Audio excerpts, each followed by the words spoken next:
her body. I'm sick of watching Caitlin getting attacked. If the league doesn't step up and protect her, things are going to get ugly real fast. If the NBA is going to review calls, you're saying the WNBA can review calls and act retroactively. On July 14th, 2026, exactly 3 weeks after Alyssa Thomas struck Caitlin Clark in the throat with a closed fist, and 3 weeks after Clark was forced to miss 5 games because of a back injury, the basketball world was still demanding answers.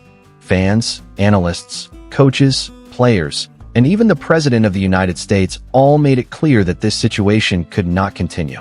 Yet at that very moment, Kareem Abdul-Jabbar released a Substack column arguing that calling Caitlin Clark the face of the WNBA was an insult, claiming the congressional letter asking for her protection was racially motivated, saying the league had already done what it needed to do, and suggesting everyone should simply move forward. But many are refusing to move on.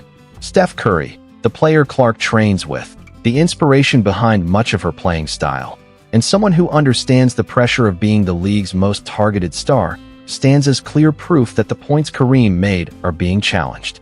I mean, isn't bullying, like, let's look at the NBA. Bullying on the court is a thing that has happened before. It is a rite of passage, and it is a sign of respect. And for someone who doesn't know the game, for you to use certain words, we got to be careful with our words. She's not getting beaten. She's not being bullied. No one's pulling her hair. No one's telling her she can't come out and play with them. That is a sign of respect. If I go at you because you're supposed to be a superstar, you're supposed to take it. Ask LeBron. Ask Michael Jordan. Ask the greats. It's a sign of respect. No one's bullying. And when she gets asked, that's Kareem Abdul-Jabbar, a 6-time NBA champion, 6-time MVP winner, and the NBA's former all-time leading scorer before LeBron James passed him, released a Substack article addressing a letter sent to WNBA Commissioner Kathy Engelbert by 11 Republican members of Congress led by Representative August Pfluger. The letter expressed concerns about how the league was handling physical treatment toward Caitlin Clark, identified her as the face of the league, and called for stronger protection around her. A United States congressman witnessed what was happening with Clark and officially raised those concerns. However, Kareem's response took a different direction, writing, "My first reaction to this letter was to check the calendar and make sure it wasn't April Fool's Day." But I believe there's been a failure on the part of some people to appreciate the mantra of a rising tide lifts all boats. Ride this cash cow till the wheels come off. They did it in the NBA with Magic Johnson. They did it ultimately with Michael Jordan. You know, that's how you do this. You find somebody that just galvanizes folks and ingratiates themselves with the public at large in such a way where everywhere they go and whatever they do, everybody wants to watch. After a closed fist struck Caitlin Clark in the throat and a back injury forced her to miss 5 games, the situation became even more serious. Chelsea Gray's elbow to the midsection in Las Vegas, along with a series of dangerous plays, had already been documented by verified journalists, reviewed by officials on monitors, and discussed inside the halls of Congress. Yet Kareem Abdul-Jabbar's initial reaction was to question whether the entire situation was simply a joke. At the end of the day, it's basketball. Basketball is meant to be physical. Like I said, I didn't even know that play happened. If you watch the clip back, no one in the stands, their bench knew that it happened. Claiming that describing Clark as the face of the league diminishes the achievements of other WNBA stars. He mentioned Aya Wilson, Breanna Stewart, Nafisa Collier, Chelsea Gray, and Alyssa Thomas as players deserving recognition. Kareem Abdul-Jabbar included Alyssa Thomas among those whose accomplishments he believes are being overlooked by calling Clark the face of the league. This is the same Alyssa Thomas involved in the throat incident with Clark just 3 weeks earlier, and Kareem Abdul-Jabbar is standing up for her legacy. Now we're being painted as thugs and there's death threats out on us, so it's really unacceptable. It's something that needs to change in this league, and I'm just really sick and tired of it. The most controversial part of his Substack column came when he suggested that the congressional letter transformed a basketball incident into a racial debate. This came even though Clark herself stated publicly during a press conference, in a 5-minute opening statement, that she did not believe race had anything to do with what happened. Despite Clark's own words on the record, Kareem still described the letter as racially motivated. His argument suggested that he understood Clark's situation better than Clark herself, with a 77-year-old man writing on Substack appearing to know more about the incident than the player who experienced the throat contact firsthand. the referees, the officials completely missed the call. Because this happened to Caitlin Clark, and we're in this mode where every time Caitlin Clark is fouled, anytime anybody breathes on her, it brings out the hottest, the most scorching of takes. So in Boomer Esiason's mind is that Caitlin Clark is straight and white and therefore deserves a little bit more respect. And what he said was racist. This is where Steph Curry's career completely challenges Kareem's argument without ever needing to mention him directly. Curry's legacy alone serves as the response. He became the NBA's most recognizable player, the global face of the sport, and a four-time champion who transformed basketball through his incredible shooting range, creativity, and ability to attract fans who had never followed the game before. Yet no respected voice in basketball has ever claimed that calling Steph Curry the face of the NBA disrespects legends like Tim Duncan, Dirk Nowitzki, or Kevin Garnett.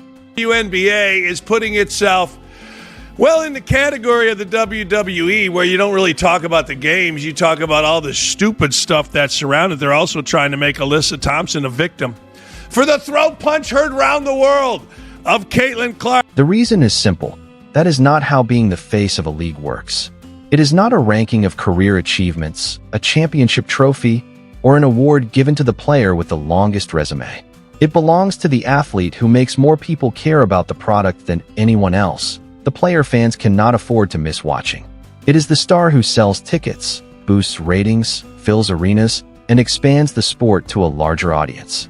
Caitlin Clark has accomplished all of that, and the Fever's franchise value increased from $90 million to $560 million because of her impact.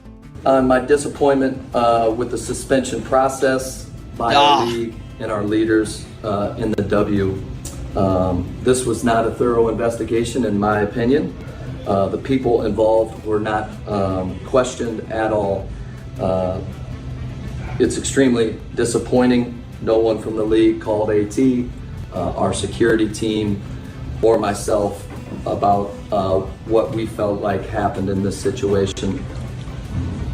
There is a protocol to be followed. Just coming from the NBA, there's been many investigations that I've heard about that there was calls on both sides, and that was not done in this situation, and that's disappointing.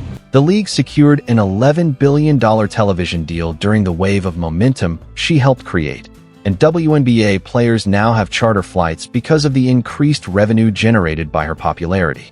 That is the true picture of what it means to be the face of a league, someone whose impact changes the direction, growth, and future of the entire sport. In this particular situation, I thought that the last official should have been able to catch that. I was actually watching this game and I was like, oh, wow, that was a bit much. So in that moment, I thought that the official missed the call. I'm not surprised that the league went back and fined Alyssa Thomas. Kareem understands this better than most because he was once the face of the Lakers for more than a decade. He knows exactly what that responsibility represents, yet he is choosing not to apply that same understanding in this situation. Before the 2026 season, Clark worked with Steph Curry's personal trainer, Brandon Payne, to continue improving her game. I knew he worked with Steph, and I love Steph's game, she said, explaining that she was simply searching for creative ways to challenge herself and become a better player. When Michael Jordan was the man, the NBA made sure, all right, we can't be doing the Pistons, y'all can't be doing it to him no more. Give me another star, LeBron, right? They made this whole big thing about him going to different teams, all that, it's the king. Let's put that shit underneath the rug. So when you got a star player like that, I go even better. Quarterbacks in the NFL, they hurt Tom Brady's knee. Oh, from now on, no more. You can't tie the quarterback by their knees. That's dead. Bro, if you don't take care of the young GOAT, what the hell is going to happen to the WNBA? Amid the ongoing debate, Kareem was releasing Substack columns and defending Alyssa Thomas's legacy, while Clark was putting in the work behind the scenes by training with Steph Curry's trainer to elevate her game. That contrast showed a clear difference in character, mindset, and understanding of what true professionalism requires. Clark's fans did not give Kareem a gentle response, and they made their opinions known immediately. One fan reacted, "This is incredible." Kareem said calling Clark the face of the WNBA is an insult and included Alyssa Thomas among the players being disrespected. "I cannot make this up. Another fan wrote that the man who was the face of the Lakers for 15 years had now argued that no player could become the face of a league early in their career, pointing out that Magic Johnson proved otherwise after his rookie season. A third fan added, I do think that there is a thing called pretty privilege. There is a thing called white privilege. There is a thing called tall privilege. And we have to acknowledge that. And so the part of it is about race, because if you think about the Brittany Griners of the world, you know, why did she have to go to play in Russia? Because they wouldn't pay her. Because they wouldn't pay her. Because they wouldn't pay her. You know, but I'm rooting for Caitlin because I've been in that seat before. I've walked that road before. I hope she kills. I hope Aaliyah Boston does amazing. And we have grown-ass men and women out here doing whatever they can to try to make sure that does not happen.